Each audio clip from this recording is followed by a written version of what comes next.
সম্মানিত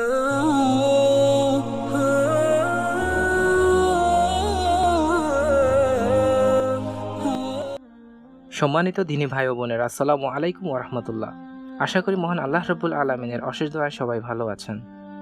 আজকে আমরা আলোচনা করব আমাদের প্রিয় নবী হযরত মুহাম্মদ সাল্লাল্লাহু আলাইহি ওয়াসাল্লামের প্রিয় সুন্নত সমূহ নিয়ে। আমাদের এই সিরিজটিকে আপনাদের সুবিধার্থে বিভিন্ন ভাগে ভাগ করেছি। পরবর্তীতে বাকি সব পর্বগুলো আপলোড করা হবে ইনশাআল্লাহ। আমাদের প্রিয় নবী হযরত মুহাম্মদ মুস্তাফা সাল্লাল্লাহু আলাইহি ওয়াসাল্লামের পবিত্র জীবন কিয়ামত পর্যন্ত পৃথিবীর আঙিনায় পদার্পণকারী সকল মানুষের জন্য সর্বোত্তম আদর্শ। তার উসওয়ায়ে হাসানা এমন আলোর প্রদীপ, যার রৌশনীতে এই অশান্ত পৃথিবীর দিশেহারা মানব সম্প্রদায় হিদায়াত ও সিরাতে মুস্তাকিমের প্রশস্ত রাজপথ খুঁজে পেয়ে সফলতা ও কামিয়াবির স্বর্ণ শিখরে আরোহণ করতে পারে। আর এই কারণে মহান আল্লাহ রাব্বুল আলামিন ইবাদত কবুল হওয়ার জন্য তার তরিকাকে মাপকাঠি রূপে নির্ধারণ করে দিয়েছেন। যে আমল রাসূলের সুন্নাত অনুযায়ী হবে, কেবলমাত্র সেগুলোই আল্লাহ পাকের নিকট ইবাদত বলে গণ্য হবে। অতএব মহানবী সাল্লাল্লাহু আলাইহি ওয়াসাল্লামের সুন্নতের উপর আমল করলে জানবে হবে আল্লাহর বাণী, قل إن كنتم تحبون الله فاتبعوني يحببكم الله ويغفر لكم ذنوبكم والله غفور رحيم قل أطيعوا الله والرسول فإن تولوا فإن الله لا يحب الكافرين।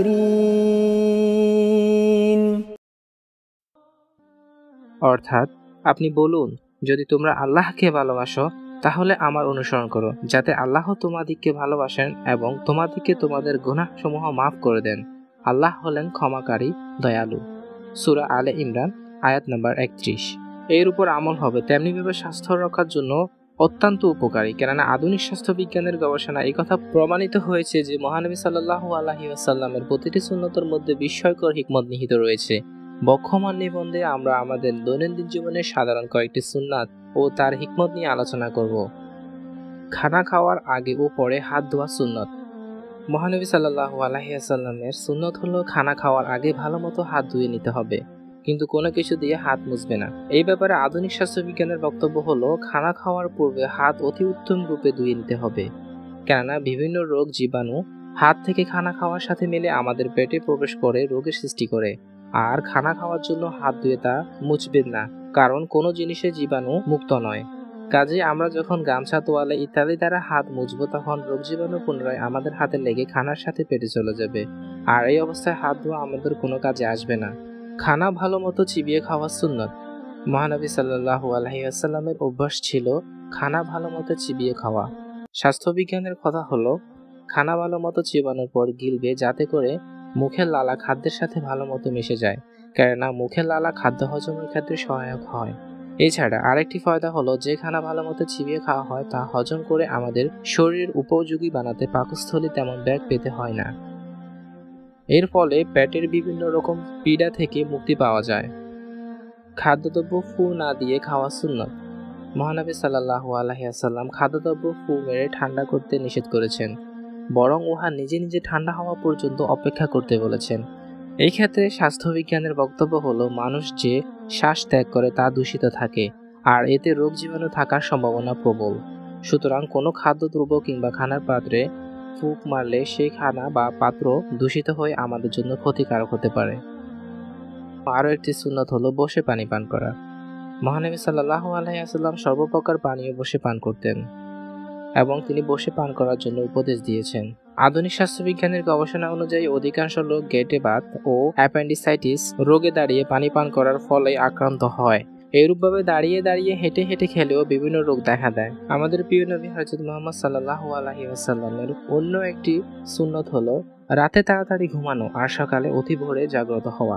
মহানবী সাল্লাল্লাহু আলাইহি ওয়াসাল্লাম রাতে ইশার পর তাড়াতাড়ি শয়ন করতেন এবং সকালে অতি ভোরে তাড়াতাড়ি জাগ্রত হয়ে যেতেন। এর একটি ফায়দা হলো সারাদিনের পরিশ্রমের দরুন আমাদের দেহে যে ক্লান্তি জন্মে তা দূর করার সুযোগ হয়, আর স্বাস্থ্যবিজ্ঞানের মতে আমাদের দেহের খাদ্য ঘাটতি তাড়াতাড়ি পূর্ণ হয়ে যায়, অর্থাৎ আগামী দিনের জন্য নতুনভাবে তৈরি হতে সাহায্য করে। আর সকালে তাড়াতাড়ি ঘুম থেকে ওঠার ফলে অলসতা দূর হওয়ার পাশাপাশি সারাদিন কর্মসঞ্চল থাকা যায়। এতদ্ব্যতীত সকালে ঘুম থেকে তাড়াতাড়ি উঠলে নির্মল বায়ু সেবনের সুযোগ পাওয়া যায়, যা স্বাস্থ্যের জন্য, বিশেষ করে ফুসফুস ও শ্বাসযন্ত্রের জন্য অত্যন্ত উপকারী। প্রিয় নবীর সুন্নতগুলোর মধ্যে অন্যতম একটি সুন্নত হলো রাতে সকল পাত্র ডেকে রাখা। মহানবী সাল্লাল্লাহু আলাইহি ওয়াসাল্লাম রাতে সকল পাত্র ডেকে রাখার উপদেশ দিয়েছেন। যদিও পাত্র খালি হয় তাও তিনি ঢেকে রাখতে বলেছেন, কেননা রাতে মহামারী ও রোগ নাজিল হয়। এই ক্ষেত্রে স্বাস্থ্যবিজ্ঞানের বক্তব্য হলো, রাতে যদি পাত্র খোলা রাখা হয় আর তাতে কোনো বিষাক্ত প্রাণী মুখ লাগায়, তাহলে সকালে যখন সেই পাত্র ব্যবহার করা হবে তখন সংশ্লিষ্ট ব্যক্তি অসুস্থ হয়ে পড়তে পারে। কোনো পাত্রে কুকুরের মুখ দিলে তা 7 বার ধোয়া সুন্নাত। মহানবী সাল্লাল্লাহু আলাইহি ওয়াসাল্লাম বলেছেন, কোনো পাত্রে যদি কুকুর মুখ দেয় তাহলে তার 7 বার ধৌত করতে হবে।